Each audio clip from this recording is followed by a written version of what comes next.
SP crime news nation.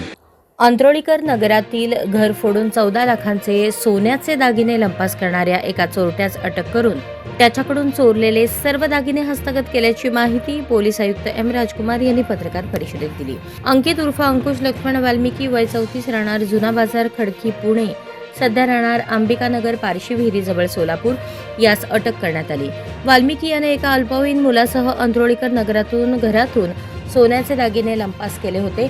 या प्रकरणी रवी प्रकाश दौलताबाद यांनी विजापूर नाका पोलीस ठाण्यात फिर्याद दिली होती.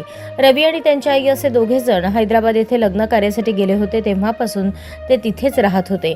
4 फेब्रुवारी रोजी दुपारी अंत्रोळीकर नगर येथील घरी आल्यानंतर त्यांच्या घरातील साहित्य अस्ताव्यस्त पडलेले त्यांना दिसून आले आणि बेडरूममधील कपाटात ठेवलेले 18.5 तोळ्याचे दागिने, अंदाजे किंमत 14 लाख रुपये, हे चोरीला गेले होते. पोलिसांनी अंत्रोळीकर नगर परिसरातील सीसीटीव्ही फुटेजची तपासणी करून तांत्रिक माहितीच्या आधारे आरोपी वाल्मिकी आणि त्याच्या अल्पवयीन मुलाला ताब्यात घेऊन त्या चोरीचा शोध लावला. पोलिसांनी या दोघांकडून चोरीस गेलेले सुमारे 14 लाख रुपयांचे दागिने हस्तगत केले.